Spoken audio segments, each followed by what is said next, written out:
ಬೇಡ್ಕೋತಾನ ಒಟ್ಟ ಅವನಲ್ಲಿ ಕರ್ಕೊಂಡು ಕೆಲ್ಸಕ್ಕೆ ಹಚ್ಚಾಕ ಹೋಗ್ಬೇಡ್ರಿ. ಈಗ ಒಂದು 10ನೇತೆ ಮುಗ್ದೈತ್ರಿ, ಇನ್ನೊಂದು ಸ್ವಲ್ಪ ಕಲ್ಸಿದ್ರೆ ಅವನ ಜೀವನ ಉದ್ಧಾರ ಆಕೈತ್ರಿ. ನೀ ಒಟ್ಟ ನಾಟಕ ಹಚ್ಬೇಡ. ನಮ್ ಕಾಲದಾಗ ನಾನು 10ನೇ ರ್ಯಾಂಕ್ದಾಗ ಪಾಸ್ ಮಾಡ್ಕೊಂಡಿನಿ. ಎಲ್ಲೆಲ್ಲ ಪ್ರಯತ್ನ ಮಾಡಿದ್ರು ಸಣ್ಣ ನೌಕರಿ ಸಿಗ್ಲಿಲ್ಲ, ಡಾಕ್ಟರ್ ಆಗ್ಲಿಲ್ಲ, ಇಂಜಿನಿಯರ್ ಆಗ್ಲಿಲ್ಲ. ಈಗ ನೋಡ ಇನ್ನ ದುಡಿಲಿಲ್ಲ ಅಂದ್ರ ಹೊಟ್ಟಿ ತುಂಬಂಗಿಲ್ಲ. ಮುಂದ ಅವ್ನ ಜೀವನ ಹಿಂಗ ಆಗಬಾರ್ದಂದ್ರ ಈಗಿಂದ ದುಡಿಲಿ. ನಮ್ದೇನೋ ನಶೀಬ್ ಸುಮಾರು ಇತ್ತ, ನಮ್ ಜೀವನ ಹಿಂಗಾಗೈತಿ. ಅವ್ನ ನಶೀಬ್ದಾಗ ಏನೈತೆ ಯಾರು ಕಂಡಾರ? ಇನ್ನೊಂದ್ ಸ್ವಲ್ಪ ಕಲಿಸ್ ನೋಡೋಣ. ಇದೊಂದ್ಸಲ ನನ್ನ ಮಾತು ಕೇಳ್ರಿ. ನಾ ಯಾರ ಮಾತು ಕೇಳಂಗಿಲ್ಲ. ನಾ ಏನ್ ಹೇಳ್ತೇನೆ ಅದನ್ನ ಮಾಡ್ಬೇಕು. ನೀ ಸುಮ್ ಕುಂದ್ರ ನಾಯಿ ಕುಣಿಕತೆ.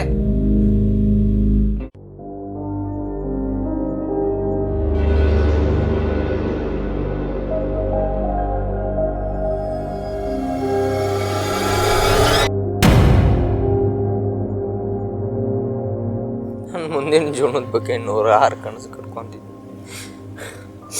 ನಾ ಮುಂದೆ ಡಾಕ್ಟರ್ ಆಗಬೇಕು, ಇಂಜಿನಿಯರ್ ಆಗಬೇಕು, ಒಂದೊಳ್ಳೆ ಸ್ಥಾನಕ್ಕೆ ಬರಬೇಕು ಅಂತೆಲ್ಲ ಅನ್ಕೊಂಡಿದ್ದೆ.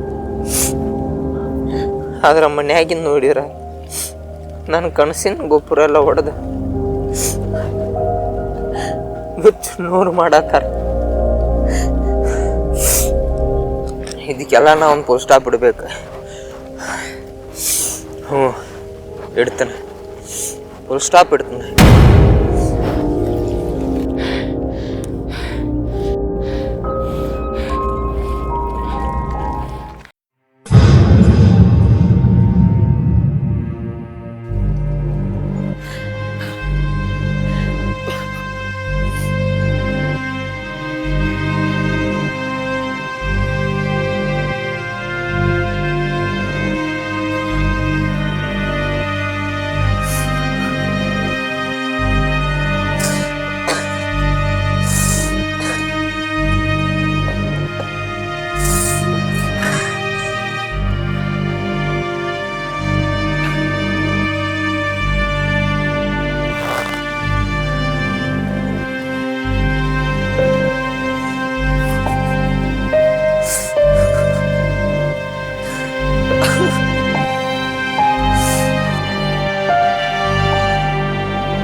ಏನ್ ಮಾಡ್ಕೊಳತ್ತೀನಿ? ಯಾರ ನೀ?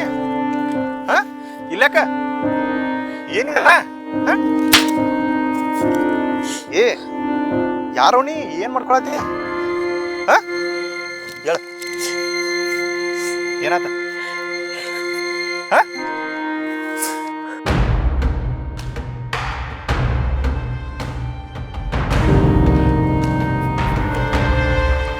ಬಿಡ, ಅದೆಲ್ಲ ತಲೆ ಕೆಡ್ಸ್ಕೋಬೇಡ.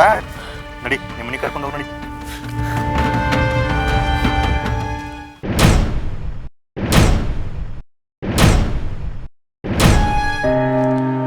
ಸರ, ನಿಮ್ಮ ಮಗ ಇವತ್ತ ಎಂಥ ಜಾಗದಾಗ ಎಂಥ ಟೈಮ್ನ ನನ್ನ ಕೈಯಾಗ ಸಿಕ್ಕು ನನಗೆ ಗೊತ್ತೇನ್ರಿ.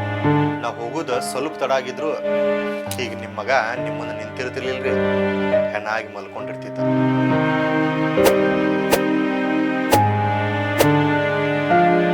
ಅವ್ರ ಆಸೆಗಳೇನು, ಅವ್ರ ಕನಸುಗಳು ಏನು ಅಂತ ಅನ್ನೋದನ್ನ ಸ್ವಲ್ಪ ಅರ್ಥ ಮಾಡ್ಕೊಡ್ರಿ. ನಮ್ಮ ಭವಿಷ್ಯ ಹಾಳಾಯ್ತಂತೇಳಿ ಮಕ್ಕಳ ಭವಿಷ್ಯ ಹಾಳು ಮಾಡಕ್ಕೆ ಹೋಗ್ಬೇಡ್ರಿ. ಯಾರಿಗೊತ್ತ ಮುಂದೊಂದಿನ ಇವ ಬೆಳೆದ್ ನಿಂತ ಇಡೀ ಸಾಮಾಜಿಕ ಮಾದರಿ ಆಗೋ ತಾಕತ್ತಂಗಿದ್ರ. ಮಕ್ಕಳ ಭವಿಷ್ಯದ ಬಗ್ಗೆ ನಿರ್ಲಕ್ಷ್ಯ ಮಾಡಬೇಡ್ರಿ.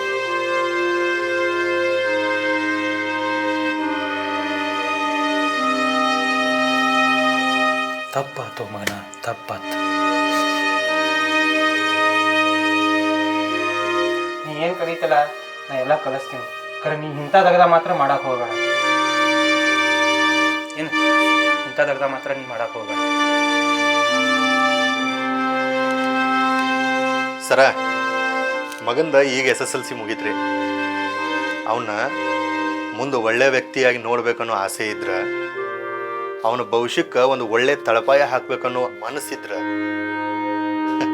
ಅವ್ನ ಗೆಲುವು ನೋಡಿ ಖುಷಿ ಪಡ್ಬೇಕನ್ನೋ ಕನಸಿದ್ರ, ನಾ ಒಂದು ಕಡೆ ಹೇಳ್ತೇನೆ ರೀ, ಅಲ್ಲಿ ಹೋಗಿ ಅವ್ನ PUC ಅಡ್ಮಿಷನ್ ಮಾಡಿಸ್ರಿ. ಅವನ ಜೀವನ ಒಂದು ಚಮತ್ಕಾರದಂಗೆ ಬದಲಾಗೋದನ್ನ ನೀವು ಕಣ್ಣಾರ ನೋಡ್ತೀರಿ. ನೀವು ಇಷ್ಟು ಹೇಳತ್ತೀರಂದ್ರೆ ನಾನು ಅಡ್ಮಿಷನ್ನ ಅಲ್ಲೇ ಮಾಡಿಸ್ತೀನಿ. ಯಾವ ಕಾಲೇಜ್ ರೀ ಸರ್ ಅದು? ಅಥರ್ವ. SSLC ಮುಗಿಸಿ ಗುರಿಯನ್ನು ಕುದುರೆ ಏರಿ ಜೀವನ ಅನ್ನೋ ಯುದ್ಧಕ್ಕೆ ಸಜ್ಜಾಗೋ ವಿದ್ಯಾರ್ಥಿಗಳಿಗೆ ಅಥರ್ವ ಯುದ್ಧಾಭ್ಯಾಸ ಹೇಳಿಕೊಡೋ ಗುರುಕುಲ ಇದ್ದಂಗೆ ರೀ. ಇಲ್ಲಿ ಕಲ್ತಿರೋ ಎಷ್ಟೋ ಜನ ವಿದ್ಯಾರ್ಥಿಗಳ ಈಗಾಗಲೇ ಅವ್ರ ಜೀವನ ಕಟ್ಕೊಂಡು ಸಾಧನೆ ಸಿಕ್ಕರೇರ್ ನಿಂತಾರೆ. ಅನುಭವ ಮತ್ತು ದೃಢ ನಿರ್ಧಾರ ಹೊಂದಿ ಎಲ್ಲರಿಗೂ ಚೈತನ್ಯದ ಮಾತು ಹೇಳಿ ಹುರಿದುಂಬಿಸೋ ಟೀಚರ್ಗಳು, ಶುಚಿ ರುಚಿ ಮತ್ತು ಆರೋಗ್ಯಕರವಾದ ಆಹಾರ, ಹುಡುಗರಿಗೆ ಮತ್ತು ಹುಡುಗಿಯರಿಗೆ ಬೇರೆ ಬೇರೆ ಎಲ್ಲ ಸೌಕರ್ಯಗಳಿರುವಂಥ ಹಾಸ್ಟೆಲ್ ಮತ್ತು ಒಳ್ಳೆ ವಾತಾವರಣ ಇರೋ ಕಾಲೇಜ್ ಅಂದ್ರೆ ಅದೇ ನಮ್ಮ ಅಥರ್ವ. ಅಲ್ಲಿ ಹೋಗ್ರಿ, ಎಲ್ಲ ಒಂದ್ಸರಿ ನೋಡ್ರಿ, ಅಲ್ಲಿರೋ ಸರ್ಗಳ ಜೊತೆ ಒಮ್ಮೆ ಮಾತಾಡ್ರಿ, ಎಲ್ಲ ನಿಮಗೆ ತಿಳಿತೈತಿ. ಅಡಿಗೆ ಹೋಗ್ತೀನಿ ಅಂದಂಗ ನೀವು ಯಾರು ಗೊತ್ತಾಗ್ಲಿಲ್ಲ ರೀ? ಅಥರ್ವ ಕಾಲೇಜ್ ಮೊದಲು ಶುರು ಆದಾಗ ನಾನು ಅಥರ್ವ ಕಾಲೇಜ್ ವಿದ್ಯಾರ್ಥಿನೇ ರೀ. ನಾನು ಬರ್ತೀನಿ ಸರ್, ಬಲ್ಲೆ ಬಾಯ್.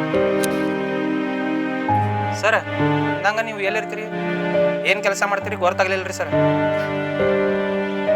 ಸರ, ಅಥರ್ವ ಕಾಲೇಜ್ದಾಗ ಬಿಸ್ನೆಸ್ ಸ್ಟಡಿ ಮುಗಿಸ್ಕೊಂಡ ಈಗ ನಂದ ಸ್ವಂತ ಕಂಪ್ನಿ ಓಪನ್ ಮಾಡೀನಿ ರೀ.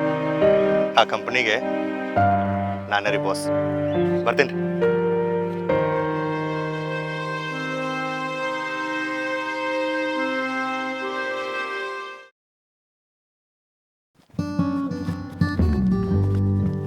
ಅಪ್ಪ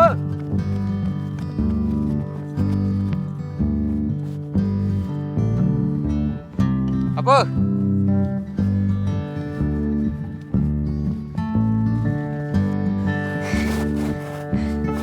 ಅಪ್ಪ ಏನಾತು?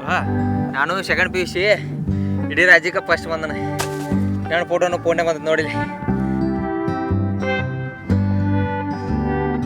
ಅವತ್ತ ಆ ಸರ್ ನಿಮಗೆ ಉಳಿಸಿ ಆ ಕಾಲೇಜ್ ಬದಲು ಹೇಳಿದಿಲ್ಲ ಅಂದ್ರೆ ಇವತ್ತು ನಿನಗೆ ಹಿಂಗೆ ನೋಡಕ್ ಆಗ್ತಿದಿಲ್ಲ ನೋಡು. ಶಬಾಷ್ಲಿ ಮಗನ, ಶಬಾಷ್.